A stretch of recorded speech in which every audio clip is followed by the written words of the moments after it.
This webinar is going to be one for the records. All right, so friends, it is truly my pleasure to introduce Eric Land Kohlberg. Eric is the partner of Universal Media Inc.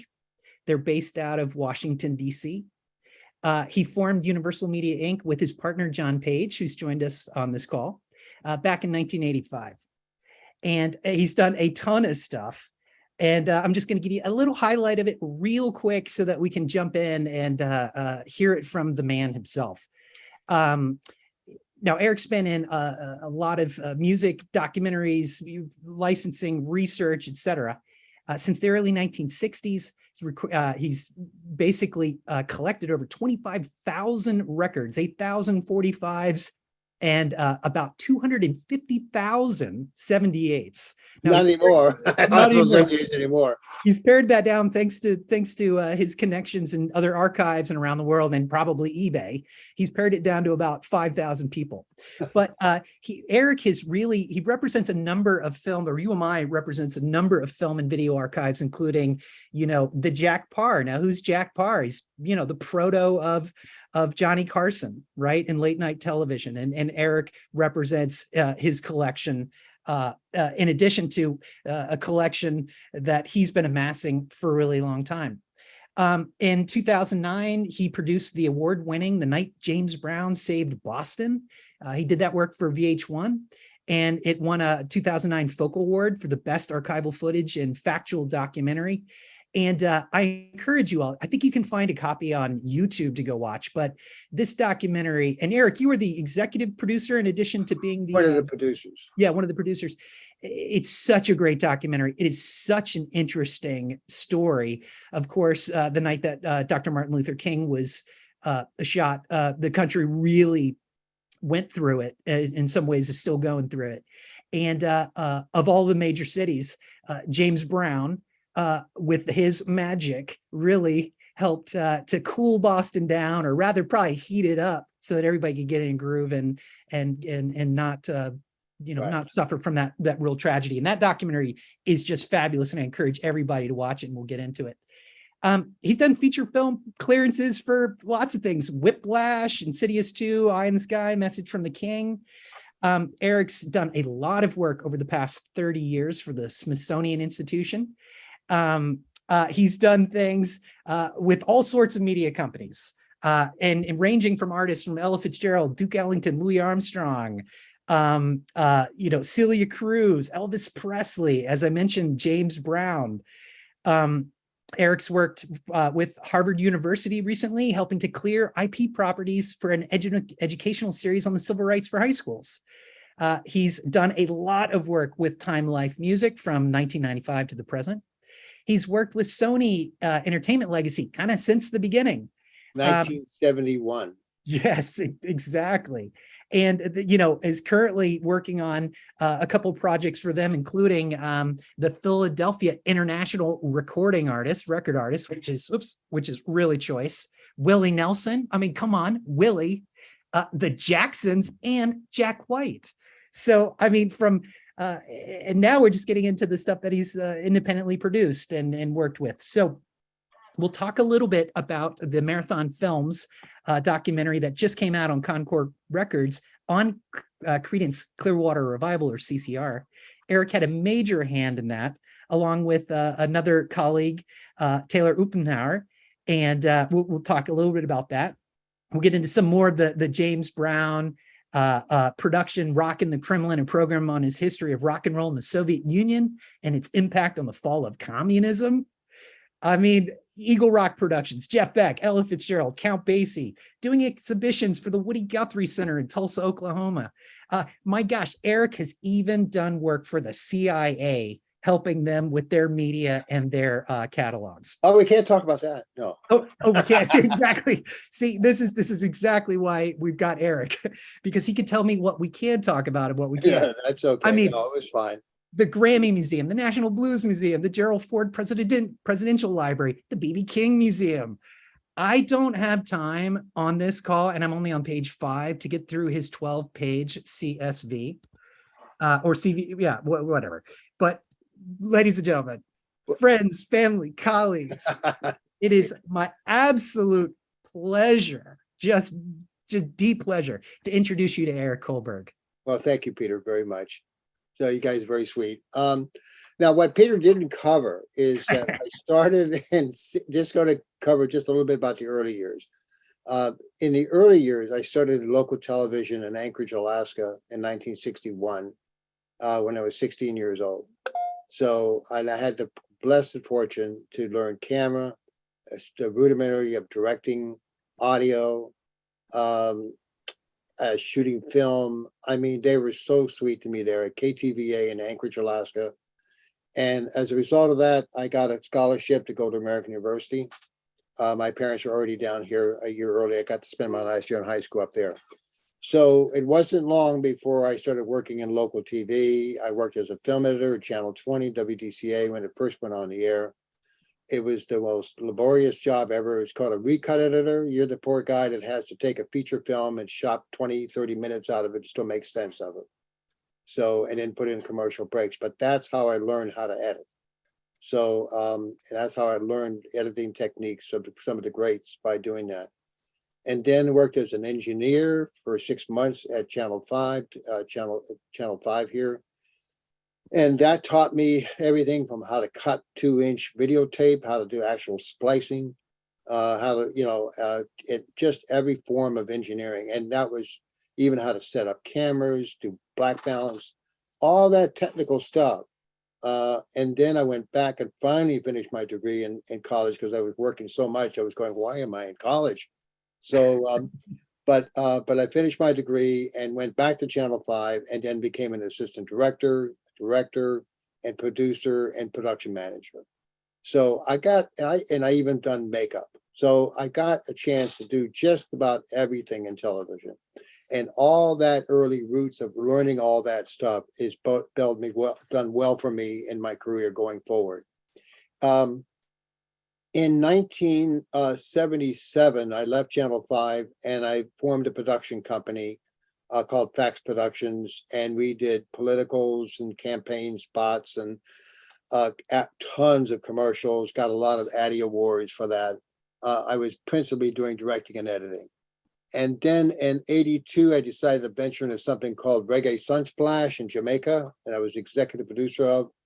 And that was one hell of an adventure to get that done, raise the money necessary to do it. But that was good, although I didn't make any, quote, legitimate income for 2 years. So that was a little strange. But in any case, that got done. And then in 1985, John Page, one of my best friends, and I hooked up and we formed Fax Productions. And Universal Media. And initially we did productions for the National Park Service and for the Environmental Protection Agency. I had been doing secret work for the Navy with the other company, but that was getting a little weird, having a Marine Guard everywhere I went, carrying the tapes. So, but in any case, but after a couple of years, it became obvious to me that I didn't see how we could make really good money doing production, because back then cameras were $80,000. I mean, we're talking serious money, and it was always, with technology evolving so quickly, it was always this issue about, oh my, you don't have that piece of gear yet, So it's like it was just getting nuts. My mentor, Howard Beagle, who's now deceased, got me my gig as the Kennedy Center music consultant, which I held for 28 years, picking music for the biographies for all the honorees for many years, and also consulting on footage. It helped that I was a disc jockey in Washington for over 10 years on WMUFM doing jazz and avant-garde classical programming. So, and then he said, when you start learning copyright law? And I did. I started learning that on my own. And then he encouraged me to get into the rights and permissions, because it's a really rarefied area in the sense that not many people want to do it. And it's a lot of headaches. You got to have some patience. But I also realized I could get paid by the hour. So that was a big leap for me. But so Peter took it from there, and it just evolved, and it's been a trip. But during all this, on all these projects. What makes our situation a little bit different is that although we do rights and permissions and do all these clearances, we also have our own archives and archives of others that we represent. And over the years, many people's archives have landed in my lap because of they passed away. Sadly, all of them were younger than me. But in any case, so the collection has evolved, and I'm still this day, I still don't have a clue about exactly what all I have. I just keep finding things I had no idea. Well, Eric, this is a great segue. So this, I guess this could be a good spot. We could lead into the Queen Victoria footage, maybe. Yeah, here, let me share my screen while you're talking about one of the tasks that I've been given over the last few years is to do appraisals for people who make donations to universities, and I do that through Alan Stipek at Second Story Books. And recently he gave me a large collection of over 600 cans of 16mm film to go through. I'm now up to 575. I'm getting there. It's taken me well over a year. And I can only do 4 or 5 films an hour. So I'm very careful. I check the quality. I time them, everything. So in the course of going through all these films, I ran across this Queen Victoria footage that you're about to see. What's fascinating about this footage, it's her, Peter, let me just get a note here. Yeah, yeah.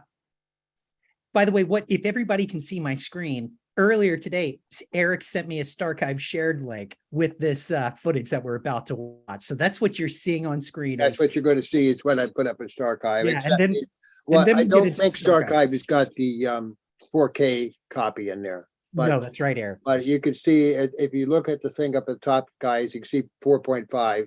So it is a 4.5K source. Anyway, this is a film called Afternoon Tea at Clarence House, and it was filmed in 1977, June of, as part of the Diamond Jubilee celebrations. So it struck me like, oh, well, this can't be a big deal, 60mm, there must be copies. It was something that was put out by Movie Home Productions, and it was a narration. It was something that back in those days in the 50s and in the 40s, you could go to a photo store and you could buy short subjects and cartoons over the counter, for 10, 15 bucks. Official Films made a lot of these. So this was one of those kinds of things. Well, in any case, I thought there was this. So I started looking online. I looked everywhere, and I looked at the British Film Institute. I looked at every site. I could not find this footage. I found other footage of Queen Victoria, but not this one. So I approached the British Film Institute, and they said, oh my God, we've only got 4 seconds of this footage in 63mm. And I had 35 seconds of it. Now the narration's off a little bit and describing who's standing around and whatever, but take a look at this thing. Go ahead, Peter. All right.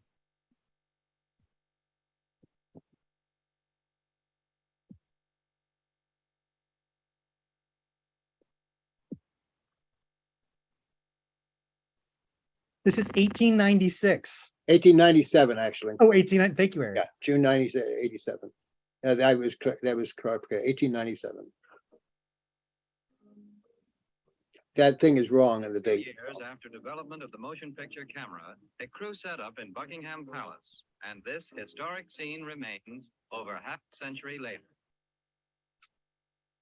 Queen Victoria still reigns, and on the right is her son, the then Prince of Wales, who was to become King Edward VII on her death in 1901. On the left is Edward's second son, who was to become King George V in 1910.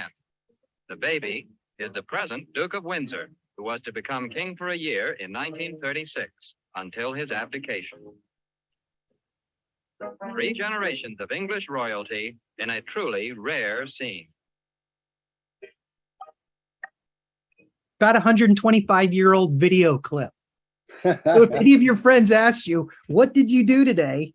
You saw a 125-year-old video clip through Starchive with Eric Kohlberg. Here, I'll go ahead. So we had this film transferred at Color Lab in Rockville, and they do all my film work, and we were very pleased how it came out. So anyway, we'll see what happens with this footage. But in any case, I thought you would very much enjoy seeing something quite old and something that's unique. So I love it. so you never know when you're going through piles of tapes or films what you might stumble across something that's like really something of one of a kind, or at least could be one of a kind. Yeah. Well, Eric, I'm gonna screen share and we can show a little bit inside your Starchive now. But Sure. what you just said, it's Starchive, we talk about optimizing for serendipity, right? It's Right. this moment, and many of you archivists on the call, you know exactly what I'm talking about. It's when you stumble upon that thing at that right moment, and suddenly all these things happen. It's like the universe like makes sense.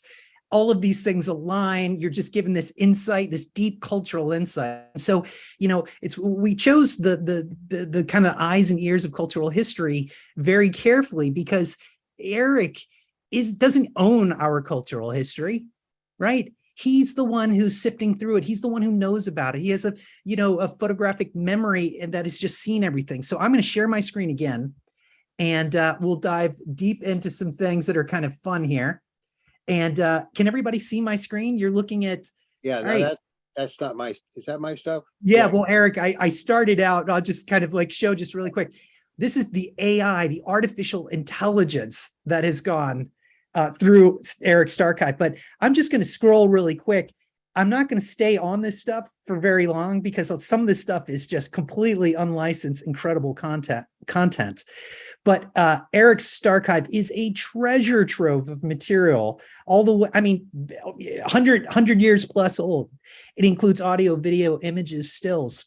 And in fact, if I click over to folders here, which I'll just kind of pause, you can see a number of the different projects that Eric's is involved in, right? Everything from, the James Brown, George Harrison, the Beach Boys, Billy Joel. Just a ton of different stuff.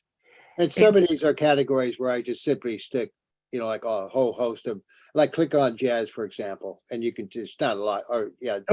Or Yeah, whatever. let's see. I've got my But click on Billy Joel. That's a pretty good one. So, okay, sweet. Now, just so you understand, for example, I'm currently working with Pentamental Productions for Billy Joel.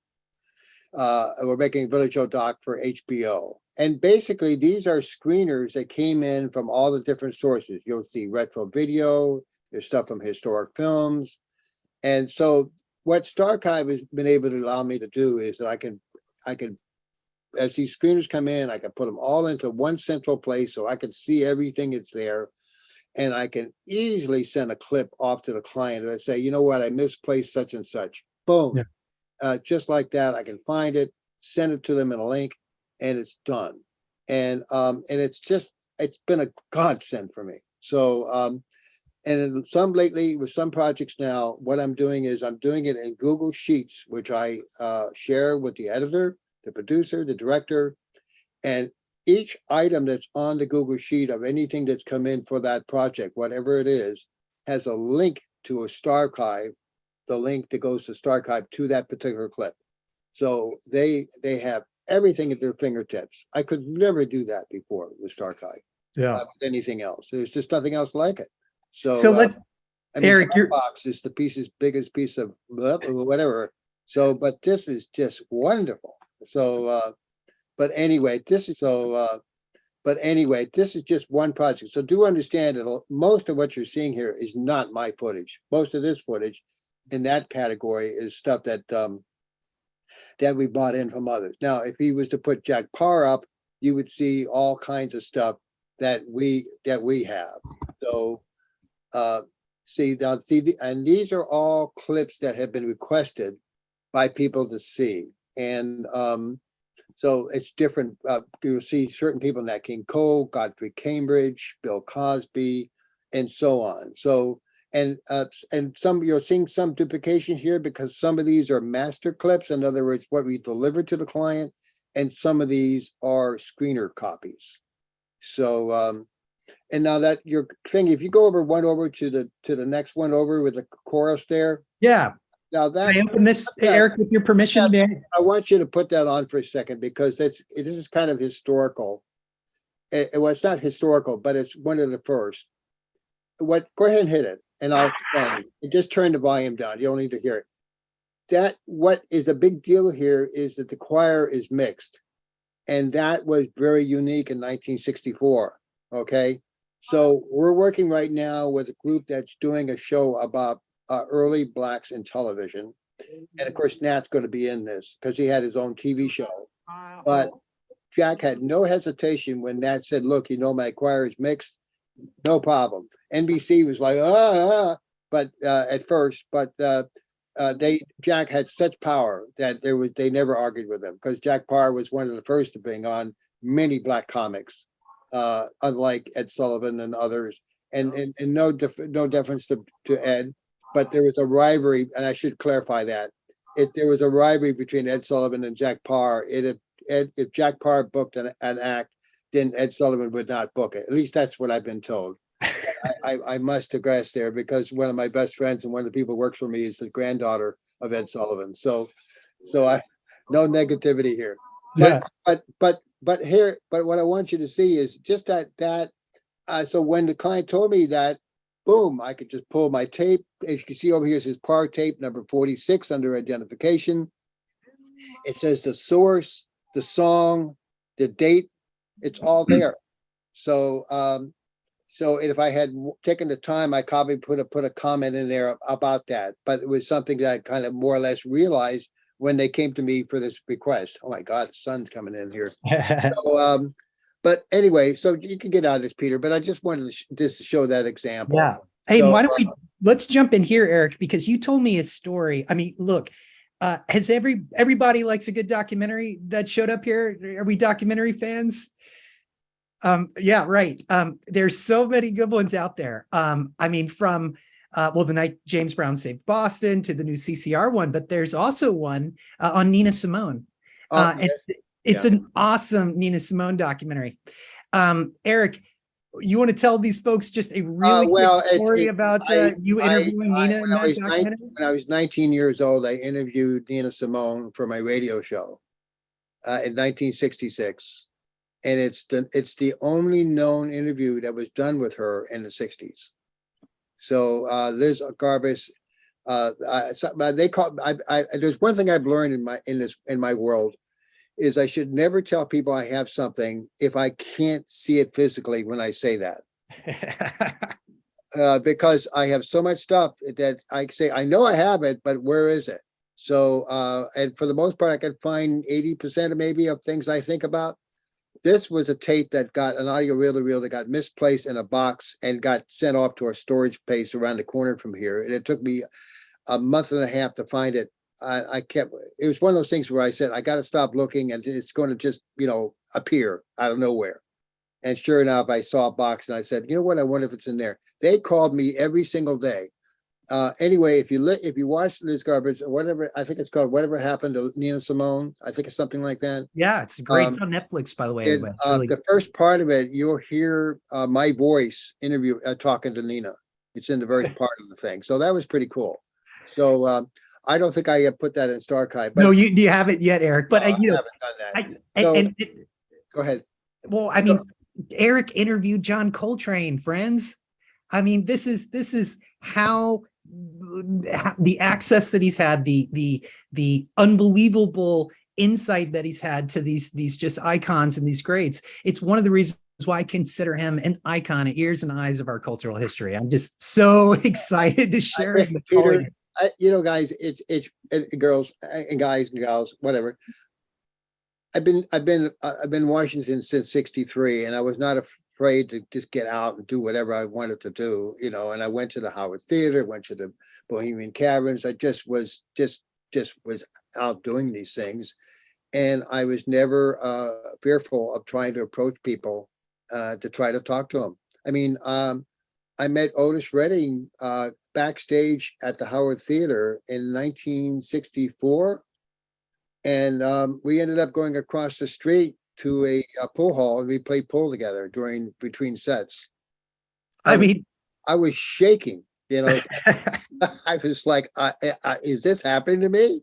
So, but we had a lovely time. And James Brown around that same time was doing shows at the Howard, and I saw they had a dance contest, and they said, we need some judges. So I'm sitting there waving my hands, and they said, oh, bring the white boy down here. Bring the white boy down here. So down I go, and I judge, and I get to meet him backstage.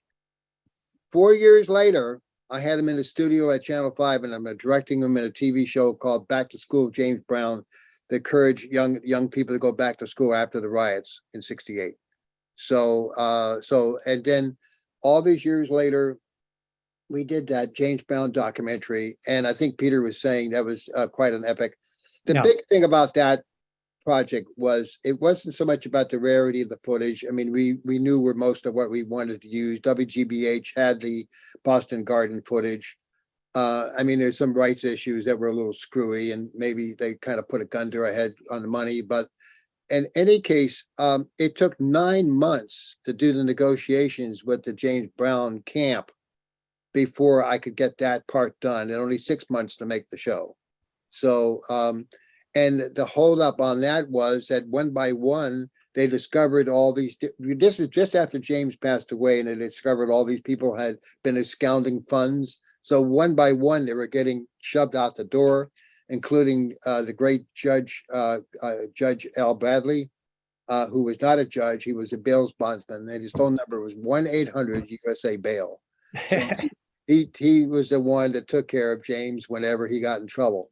So, but we finally got it done. We ended up doing a deal with the administrators for the judge in South Carolina that was handling James Brown's will. So, but even before that, I had to go step by step with Mr. Bobbitt, who taught me right away to always refer to Mr. Brown as Mr. Brown, never call him James. And he wanted to know my cred. He wanted to know why me I should do this show. And when I told him the stories about the Howard Theater and all that, then that really made a big difference. Now, to talk about another show, why you got to step on the screen. Yeah. The second one over where it says the Delta Rhythm Boys. Peter, you could get that queued up to the sisters. So we did a major documentary that is still on PBS's Passport, and I believe it's on Prime, and about Ella. And we did it with a British director. There, yeah, lock it right there. Just still frame it. We don't need to hear it or see it. Just a little shot of them. So one of the parts of the story we wanted to tell was how Chick Webb discovered Ella Fitzgerald. And he discovered her at a talent contest at the Apollo Theater. When she went to do this contest, or went to do her thing, it was immediately obvious to her that the act right before her, the Edwards sisters, were far better dancers than her, and she was going to do a dance rather than sing. So she said, "Oh my God, I can't possibly top these girls." So she sang her song, and that's when Chick Webb heard her, and that's history. Well, they said, "Well, where are we going to find the Edwards sisters?" Well, this is the only known, and as far as I know, the only known footage of them in this international Universal International short, which the Library of Congress has, and I was able, with my connections with Universal Pictures and stuff, to extract it from the Library of Congress and be able to utilize it in the show. So, we came up with the goods, and over there they called it glitter. When we come up with something fabulous. The gold Anyway, dust. that just gives you an idea. And actually, I had to have it transferred twice. There were 2 different prints at the Library of Congress. This one looks the better of the 2. The other one has a more sepia tone, but it has a better soundtrack. Someday I'm going to marry the 2 together. But there's some lovely Duke Ellington footage in here as well. It's just gorgeous. And what I love about this story so much is I always thought Ella Fitzgerald was a singer. And I always love Ella, I mean, her stuff is amazing. I've tracked her career from the beginning. I didn't know she showed up at a talent show as a dancer who made a split-second decision to start singing. Yeah, well, she saw the Edwards sisters, and that was that. There you go. And so, the fact that Eric is able to zero in on that, the fact that we're able to source this, and the work that he's been doing with the African American Museum, and all of the different entertainment things around the Smithsonian, this is really important work. It's just critically important work, and not all of it is old and, like, black and white. I mean, Eric, you mind if I play this? What is it? The record. Oh, this is very radio? cute, guys. I've helped a little bit with those 4-part Stones show, the series that was just on.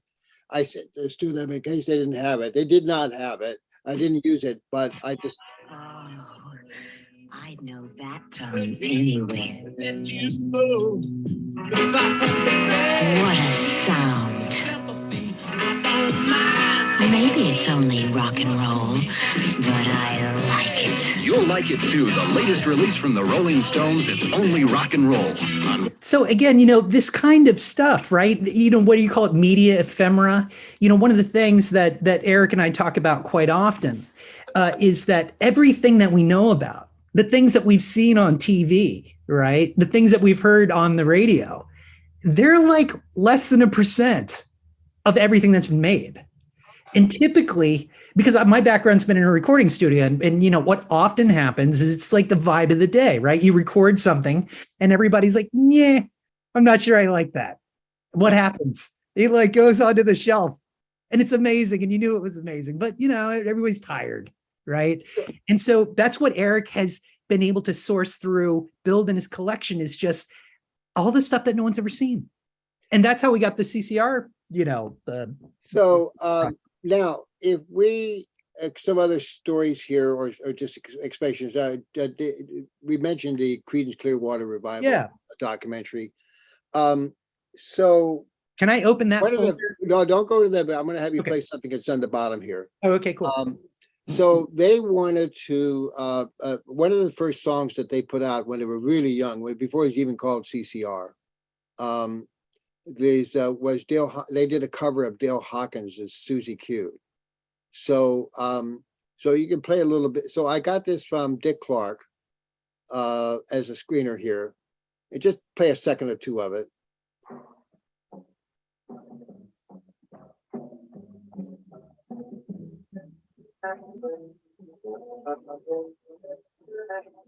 Audio's a little screwy.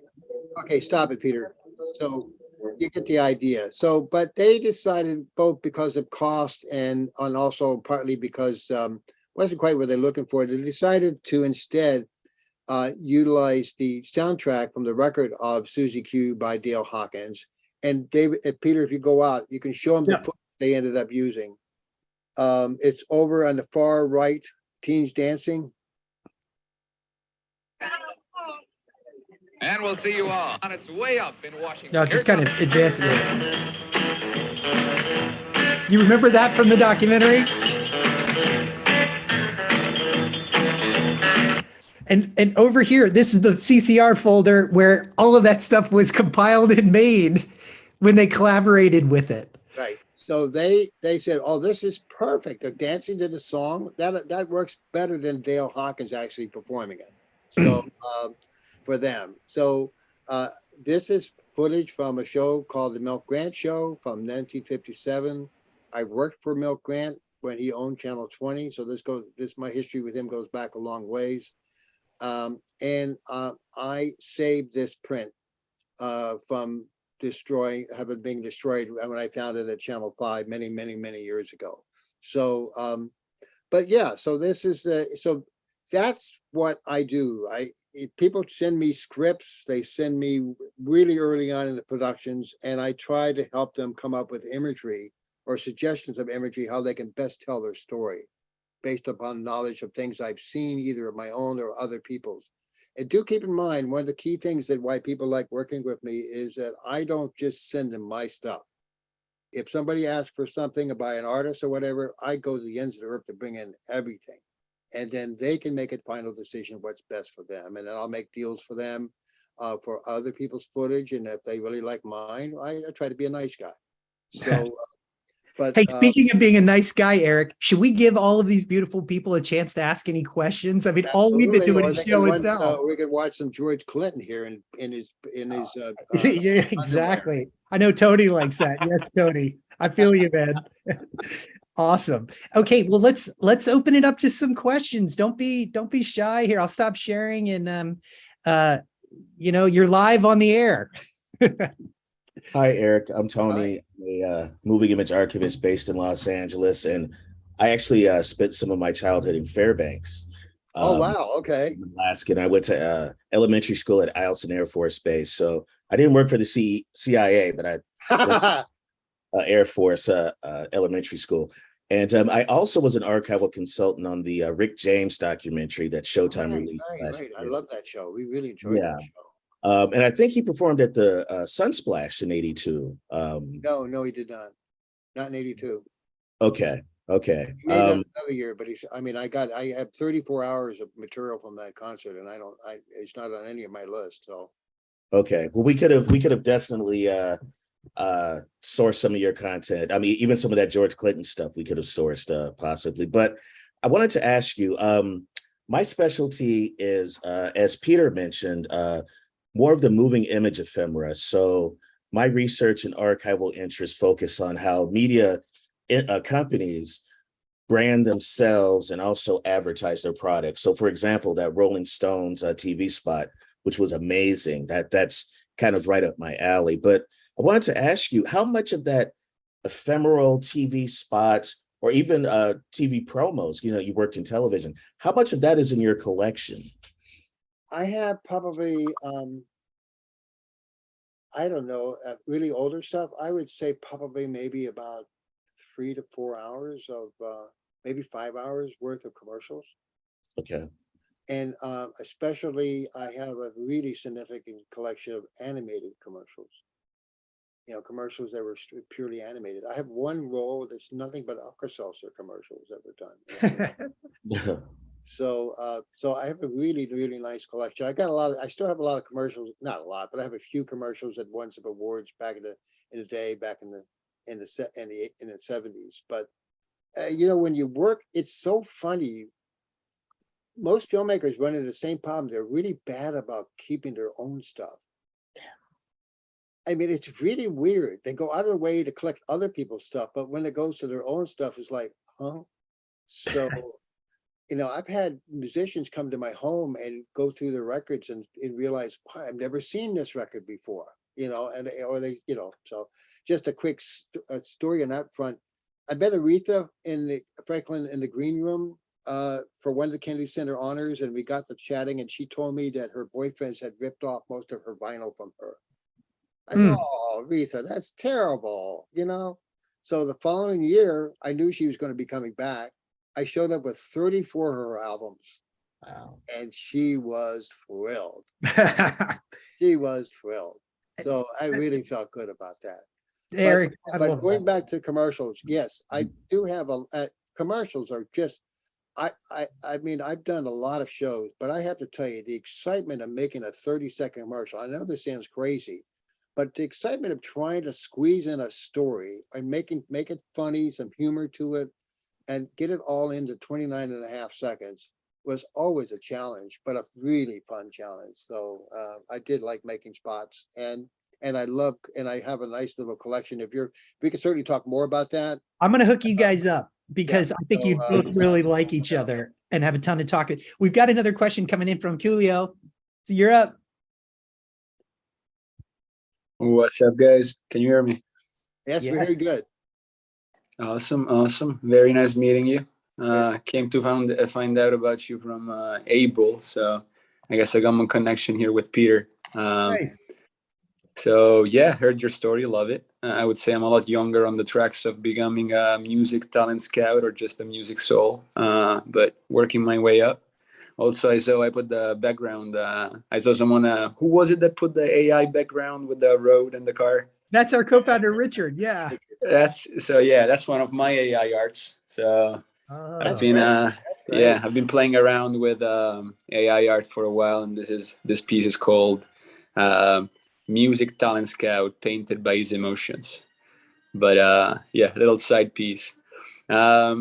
So yeah, for you, Eric, actually I had a question. I got a couple of questions. The first one is a small group of questions, but hard questions, so get ready. But I'm curious to know, what would you say is your okay, I'm gonna rephrase it differently, because if I said favorite, it's hard. It's like picking your favorite child. It's very hard. But if I said, if you could only listen to one artist, one album, and one song for the rest of your life on repeat, what would you pick? Love Supreme, Coltrane. Oh, wait, I gotta write it down. Hold on. What is it? Ditto to that. By the way, that's two Well, votes. John Coltrane it's loves almost like a heartbeat. That's Yeah. all. And the rhythmic of the Love Supreme is really what he's expressing, the words into his acts. It's just very. Love Supreme. I mean, I could probably, in thinking about it, there's certainly some other things I could tell you that can really get to me. I mean, Albert Schweitzer. I don't know if you know who he is, but he was a humanitarian who had hospitals in Congo, and he wrote many books about about organs and about historical Jesus, but he was also one of the foremost organ players in the world. And so when you hear him play Bach, it's almost like the hands of God on his fingers. So I loved it. so, Okay. so there's certain players that just have a certain etherealness and how they and when they play. So and occasionally, I mean, you know, it's but I'd have to think further about it. But Coltrane was immediate because of the significance of that song, you know, and also because I had that contact. I saw him 3 times perform. So and you know, I never got lost in his music. Because it all made mathematical sense, musical sense. You could follow it. So if you just focus, which people have so much trouble doing today, but yeah, I would say that's my most media. Did you have another question, Julio? Yeah. Also, yeah, to say about focus, I actually have made myself a small surround sound, a chair set up on my desk. So when a song is good enough, I'll just give it time. So I promise it won't. It's in good hands. And yeah, the second question is actually, so I got my own music business, and I'm creating an investment market that will allow people to invest in musicians with potential. And you said that you have a knack at kind of figuring out the visuals and how to explain something that is hard to explain. And since this thing is so new, how could I potentially get in touch and get your take, maybe pay you for a consultation, or Peter can set it up. Sure. Yeah, Abel, connect us all, and I'll connect you to Eric. Yeah. Awesome. Thanks a lot. And you know, we're building a tribe. I mean, that's what you know, Starchive is. It is a business. It is an application. It's a software. But really, it's a community. It's a community of creative people who share a lot of interest and deep passion, whether it's from yoga, or it's from jazz, or it's from early history. It's all passion. It's all media. It's all cultural history. It's all of these things that we find ourselves the caretakers of. It's your stuff. Like it's, and I think, Eric, you made a really great point that we'll be sure to continue to let everybody know whenever we can talk to them, which is, you know, your creations are your kids. Take care of them, you know, put them in a Starchive. Geez, I mean, I can't begin to tell you how many people are missing stuff, you know? Yeah. So, I mean, you're the motion picture guy there. I mean, he knows what I'm talking about. Yeah, Tony does. Yes. You know, Tony, it's pretty dreadful.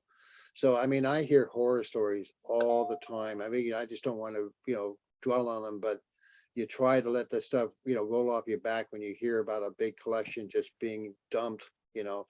Can I mention, I mean, this is another question. Yeah, sure. Tell one story. Go for it. We have finished recently a Blood, Sweat, and Tears documentary, and this is fascinating. It hasn't been, it's going to be going to festivals yet, so there's no home for it yet, but it's done. It's in the can. Thanks to a financier. So they did not need to get pre-sales to make it happen. So, but everybody said, why Blood, Sweat, and Tears? Well, this is fascinating. In 1970, there was some issues about David Clayton Thomas and guns and bad-mouthing Nixon. And so there was some pressure that was being applied to the group about his green card. So in the end, they said, look, we want you to take a tour in Eastern Europe for us. Fine. Okay, great. That sounds great. So National General Television, who also had done the CCR concert in Oakland from 1970 rather, which I have another story about that. And they also did the 1964 Beatles at Washington Coliseum, direct pay-per-view type of, not, it wasn't a pay-per-view, it was a theatrical thing where they had Leslie Gore and Beach Boys footage in addition to the Beatles that people saw about a week or two later after the concert. Anyway, they went over there, they toured Poland, Serbia, and Romania. There was some real bad things happen in Romania, dogs and the fans and David Clayton Thomas getting a little crazy, throwing gongs out of the audience. So they filmed 65 hours of footage. They came back with all this stuff, separate audio on Mac, came back with all this stuff, and they edited down a 1-hour show that was going to, for syndication, all finished. At the 11th hour, the State Department says you can't air it. Why? Well, because it's going to make the president of Romania look bad, and Nixon is working with him right now and trying to do a peace deal in Vietnam. Well, we know where that went, right? 1970? No, not happening. So, any case, not only did they kibosh the production, they confiscated the 65 hours of footage. I spent almost a year and a half trying to find that footage. We cannot find it. We think it ended up at a facility in Riverside, California. It was a Navy air base up there where they collect a lot of stuff from Armed Forces Television and other sources. And we think that at some point, and this is based on conversations with the guy that was the archivist there, who's now the archivist for the Navy SEALs. And he told me that pretty much probably some colonel said, what the hell is this fucking rock and roll footage doing here? Crush it. They actually had crushing machines to crush film there. So I think that's what happened. Anyway, the good news is that Filmways was distributor, syndicated distributor at that time, took over National General stuff because they went out of business at one point. And we found it in the Filmways archives within the MGM vault. And I don't know if you know this, Tony, MGM vault has a lot of Filmways syndicated materials in there. So we found 2 prints. So God, we got the score. So we didn't get the 65 hours of raw footage, but we had at least a show. And so with that, and footage that I got from Bavaria Television. I mean, I got to tell you, it took months to get some footage out of Germany. So, but they actually came through and actually sent me. Oh wow, there it is. There it is. So we got it transferred to 4.5K. It looks fantastic. So. But yeah, so that I just wanted to, it's just a story, but that's what I like to do. I just love, coming up with the goods, anything that's hard to find. So, well, Eric, this is a good segue into another question we just got from Craig Horowitz in chat right here. Uh-oh. Eric and I are both very lucky to be friends with Craig. Craig is the family member, the son of the late, great Jackie Gleason. That's right. And basically, Craig's question is really to Richard and I, but Eric, you're part of this story, so I can't wait to tell it. Let's see. Abel, just to put you can figure out how to raise your hand or just to put it in chat and we'll get you next. But Craig's question was, what was Peter's and Richard's involvement with the Bob Dylan archive? And I'll tell you, I'll kind of say this just really quick because I want to get back to some of the questions for Eric. But Richard and I are the co-founders of Starchive. I run a recording studio that Abel helped me build and engineer. And it was during those times that we couldn't find any of the material that we were making ourselves. It was so frustrating that we decided that we would build our own software. And the short story is a very dear friend of Eric and mine. His name is Jim Fischel. So this really says that my relationship with Eric Kohlberg really predates the Bob Dylan archive, which is now over 10, 11 years old. And Jim Fischel introduced me to Jeff Rosen. And at that point, the whole magic started. They've been a client since the very first days. They were our first client. My question to Jeff was, do you have an archive? That's since parlayed into lots of bootlegs, lots of films, a fabulous Bob Dylan Center in Tulsa, Oklahoma. But the reason I wanted to bring this back to Eric is at that time, being a young entrepreneur with some technology and really not a lot of people using it, it was Eric's feedback in the early days that really gave a lot of guidance. I learned so much about what it actually means to store things and to find things and what tags were and formats and all of this kind of stuff that, Eric, I don't think we would have been so successful with the Bob Dylan archive had we not been friends at that time with you encouraging us, pushing us to get better and really, helping us to understand where the system needed to improve. I kept telling you how you can improve. I'm still your sort of your eyes and ears when I see strange stuff. Definitely. Hey, it's software, right? Things happen. Software, that's all good. And that's the thing, guys. Thanks, St. Bartlin. Yeah. Thanks, Karen. So, but yeah, so we had a question from another gentleman. Yeah, Abel had a question here. You don't have to raise your hand, Abel, if you just want to jump in and unmute. And let's see, I'll look for Abel and see if he's having trouble unmuting. I'm speaking now. Yeah, I can hear you. Okay. How you doing, brother? Nice to hear you. How are you? It's so good to see everybody here, and I'm just so impressed and really just enamored with all of these stories and the actual, it's so great to get a chance to look at the little clip of footage and hear the immense amount of culture and story that's just tied to it. And it's I start to get emotional. But I just really wanted I was like listening to you speak, I was like, how Eric, how do you actually how do you approach rights and how do you approach the deals and how do you get that into a place where people can trust you and you're doing the right thing? And that's a good question. what's your approach on that? Well, that's a good question. Well, first of all, you're quite right. In my world, it's all about trust. But fortunately, since I've been doing this for such a long time, I know most of the major players, the footage sources, the historic films, the retros, the studios, Julie Heaves of Warner Brothers, whatever. I've known them all for a long, long time. And so they know I'm legitimate because I do the deals with them back and forth. Now, as far as deal making goes, everybody has usually their set prices. Now, sometimes I go to people and I suggest something that I know would work for my client and hope that might fly. But usually it's me wrangling with them after they've given me a quote to get it down. And again, it's always like, I hate to say this, but sort of like, yeah, for you, Eric, we'll do this.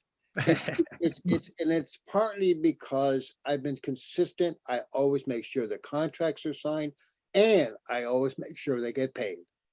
So, and get paid in some cases in advance, but in many cases now, if they know I'm involved, they'll let the master footage go because they know I'm going to make sure they get paid.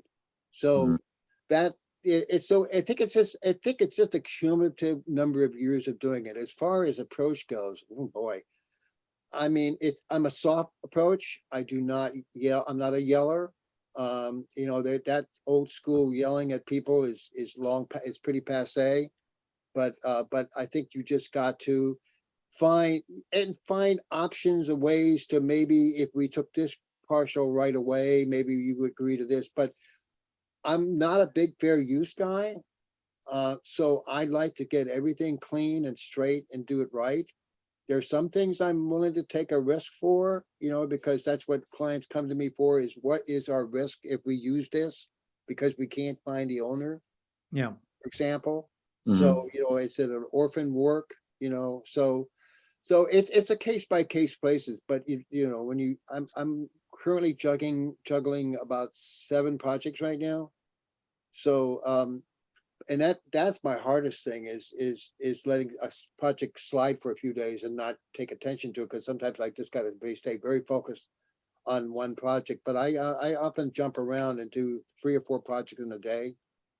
So but it also terribly, its email is worse. I mean, it's good in a lot of ways, but you do tend to, like me, I tend to, if I get somebody comes in, I want to respond to it right away. Yeah, totally. So sometimes you just got to take a breath and stay focused on what you're working on, and you can go back and deal with that email. So because I keep stopwatches. I have stopwatches I hit for the different projects, because to keep a record of my time, because I bill by the minute. So yeah, I don't know if that helps, but if you want to talk Oh more yeah. about it, I'd be more than happy to. I want to connect you guys because you're both dear friends of mine and you need to really know each other.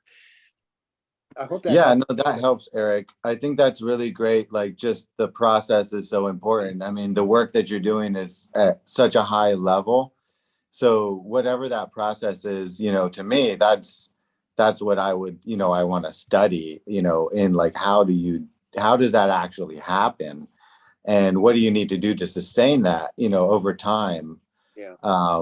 Now I'm curious, it seems like you go between a lot of people. So like, something comes in, an opportunity comes in, and you source different things, and you're a go between. So you're a service in a sense. But do you also have like a pre-cleared library that you also control, so you don't have to? Not pre-cleared. I mean, I Okay. have our own archives that I can license, that we can actually license, not just quick claim or access only. I mean, we certainly have a lot of access only stuff, but in fact, we have a lot of master materials here that the networks don't have I have better copies than they do. Right. So Right. but that's another issue. But as far as that goes, no, not Jack Parr, for example, told me years ago. He said, don't get stuck on a price that you're always using. Try to see if you can make it work for everybody. So I often listen to what they're doing, listen to them of what their budget is, and see if I can make something work that isn't going to come back to bite me in the ass and somebody say, hey, you showed it to him for that much, how come you didn't do Yeah. it? So I you got to think, be a little careful with that. But yeah, go ahead. I think that's a huge problem right now, because everything is 99 cents or $200. And where's the real value in that? And when I see what you're doing, the value is in it's in what you've done over the years to preserve the footage, to make the relationships, to understand the culture, so that it can have more than just a placement value. And it's yeah, so I really appreciate those insights. I don't want to take up any more time, because I know you guys have stuff. Yeah, well, we've got another question, and Abel, I'll make sure that you guys are connected for sure. Thank you so much. Absolutely. That's such a good question, my friend. Thank you, and thank you, Richard. Yeah. All right, we got a question up from another fabulous individual, deep thinker, Bob Moj.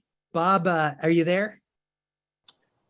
Yes, Peter, this is really for Eric, but one of the, among the amazingly breakthrough things I think Starchive accomplishes is the connection and hooking it up with NFTs. So I'd like Eric's take on that unicorn feature, because one of the things, you brought it up, Ella Fitzgerald loses all her vinyl, people steal it, is the ability to tag these pieces of video, treasured pieces, and know where they are, what they are, and then hopefully someday make sure the revenue stream goes back to the people that made them and created, and the real creators are not getting, if you will, screwed continuously with this material. So to me, that's one of the real unicorn features of Starchive, and I just like Eric's take on how he sees that maybe unfolding in the future. I'm not sure I could truly answer it, because I still have a lot of unanswered questions in my mind about NFTs.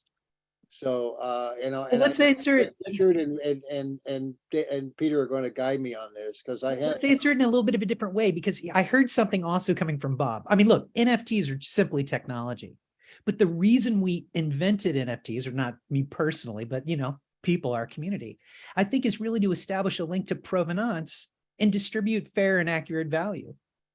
And what's very interesting about NFTs, especially with born digital creators, right, versus some of the analog material, is that ability to really establish the ownership from the birth, right?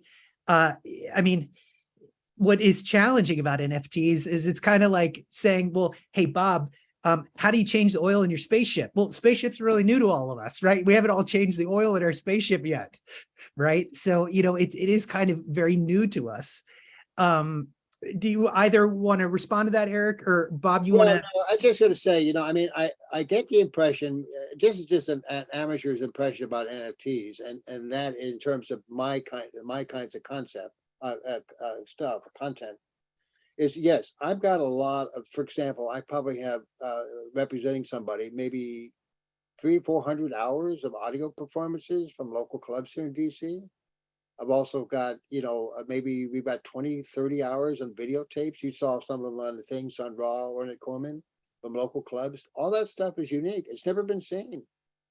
So I keep thinking, is that this never been seen type of material? Is that what could become an NFT? And so that somehow, because I would love it in such a way that makes something with the George Clinton or Sun Ra and get that and help the artists make money from it too, not just me. So go ahead. Yeah, Bob, you had a follow up, and then also Julio and Abel might have some insight into NFTs given their work with them. So, Bob, you want to your follow up? Yeah, so I might have derailed the conversation a little bit by bringing up the term NFT.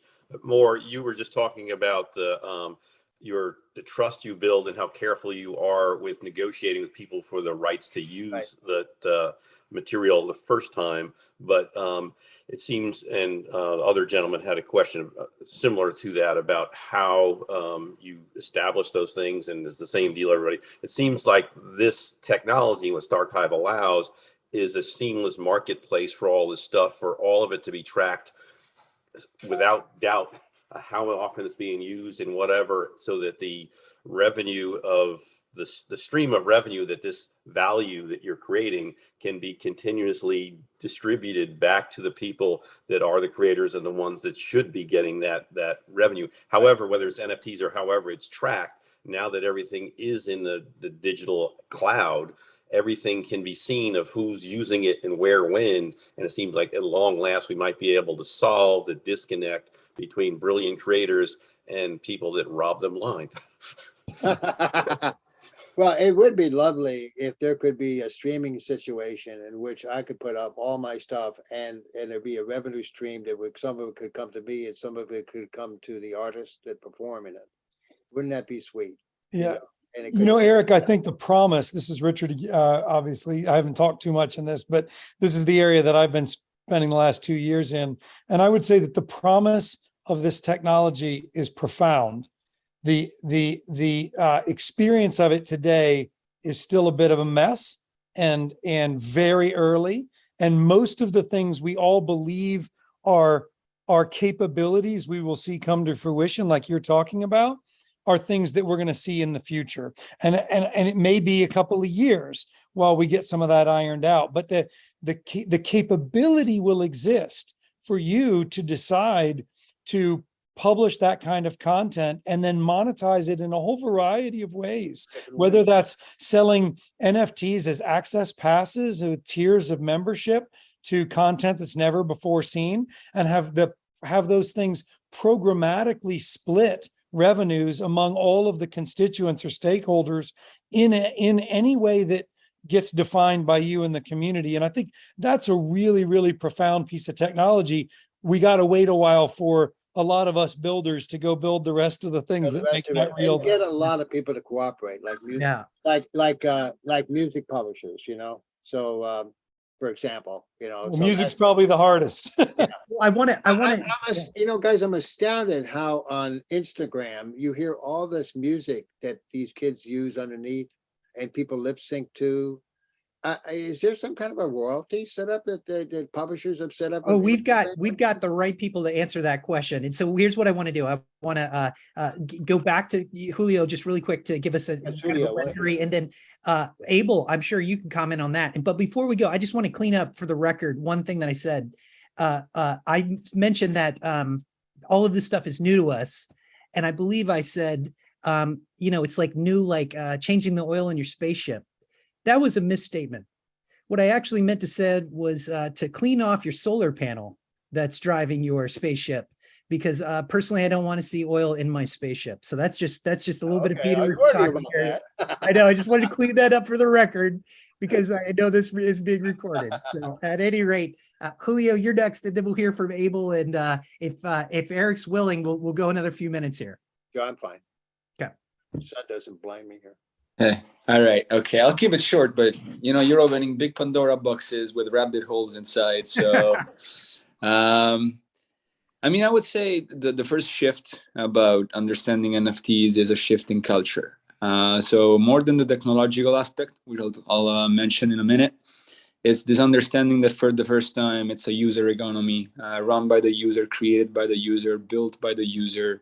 And in this case, the user can be the artist that can create their own mechanisms and related to technology, as well as the fans themselves that can create ways in which the fans can be entertained and discover music and do all of these things, like, for example, what I'm working on with the Music Lounge.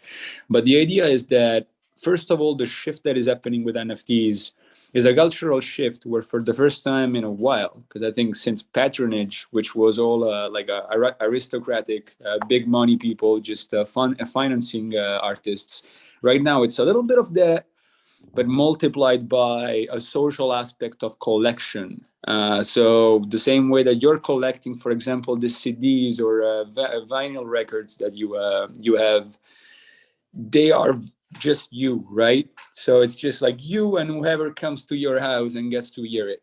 And my wife. We're shifting. And my lovely wife. Yeah, true. Okay. So now the shift that is happening is that it starts from there, and instead of being this individual experience, the streaming, the listening to music, it can become something that not only is it social, from the standpoint of you can touch. As an artist, you can touch and engage with a lot more people. You can monetize across different markets, across global different revenue streams, from selling things like merchandising art that's related to your music and other things, but also just a matter of creating things of collaboration with other artists. Like Abel is one of the best examples I know.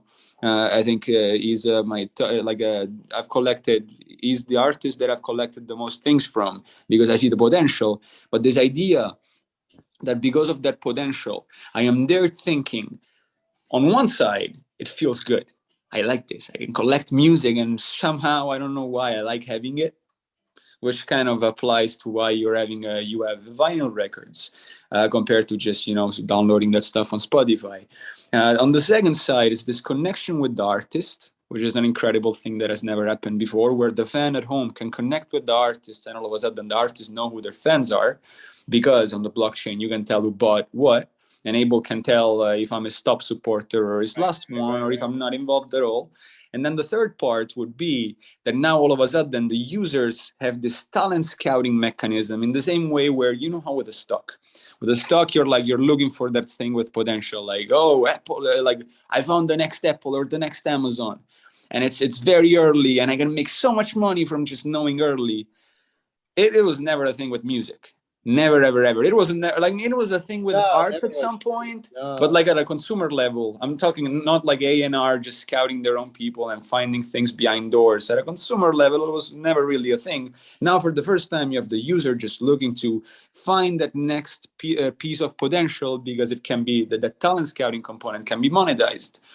And then the technology part, to wrap it up, it has become so easy to just come up with concepts and structures and mechanisms for you to sell more, for you to track what you're selling, for you to split what you're selling between different people, for you to maybe even reward early fans and say like, hey, code, smart contract, I'm gonna send a percentage of everything we make from now on and redistribute it to a percentage of my followers, for example, which is something that is starting to happen little by little. Or I'm gonna put rules into this NFT that allows people to use it for different reasons, like royalty rules, or there is like Creative Commons 0, which says there is no royalty, everyone can use it, and the code says it itself.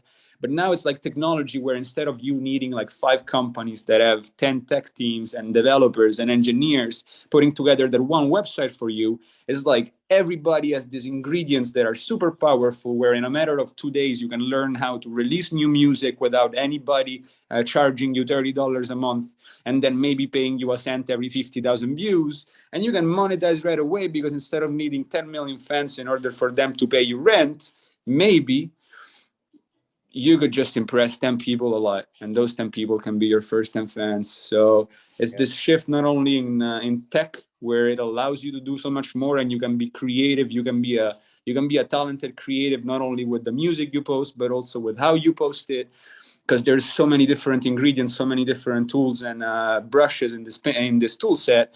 But in addition to that, there is a culture where fans are hungry to discover new musicians, and musicians are hungry to collaborate, and everything they're creating on the platforms they're creating on, they're not fighting each other, or, oh, there's this much pie, if I take a piece, you get less. No, it's like, hey, we can make more pie. We have technology that we can integrate. If I'm building on this platform, you can build on this platform. We can then create together.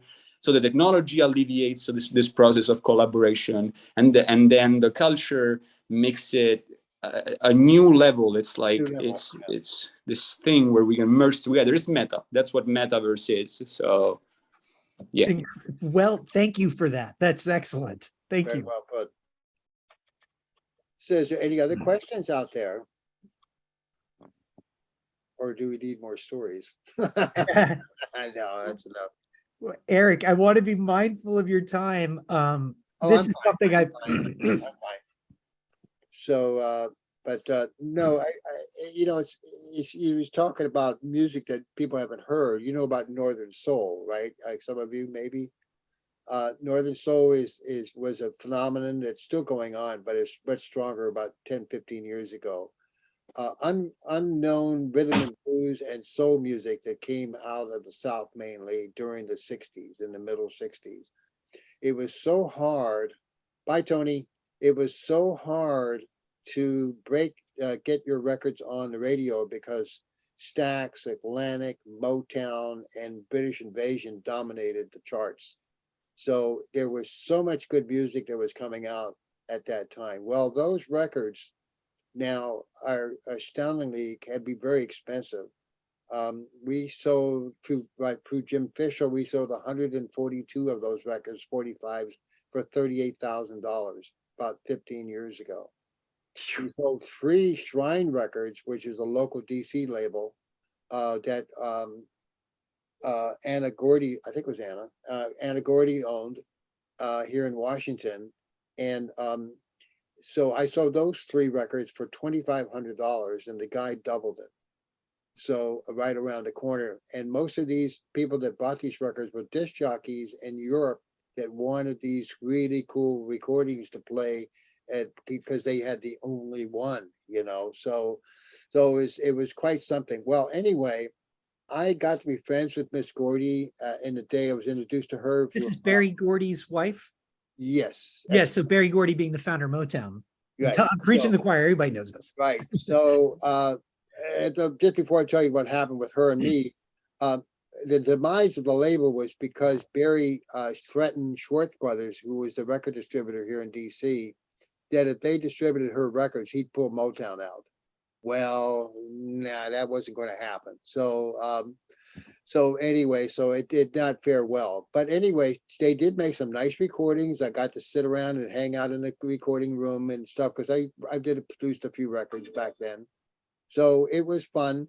So I had a directing class at American University, and I asked her if I could possibly get 3 of the groups to come up, 2 or 3 of the groups to come up to the studios at American University and let me tape them as part of a show called The Midnight Hour that it was my final exam. So anyway, she agreed, and that's where I got the 3 records. They lip sync to them. And so I still have my 2-inch. I've had it recently preserved to a 10-bit uncompressed file. And I haven't shown it to anybody really, except here at home, because it's truly one of a kind. So I know that would be something that, you know, the Northern Soul fans would go nuts. But if I had put that up on YouTube, it would be over in a day in terms of the value. So I've just not done anything with it yet because I'm waiting for the right situation, whether the NFT or something Abel's talking about, what we could do to take this to the next level.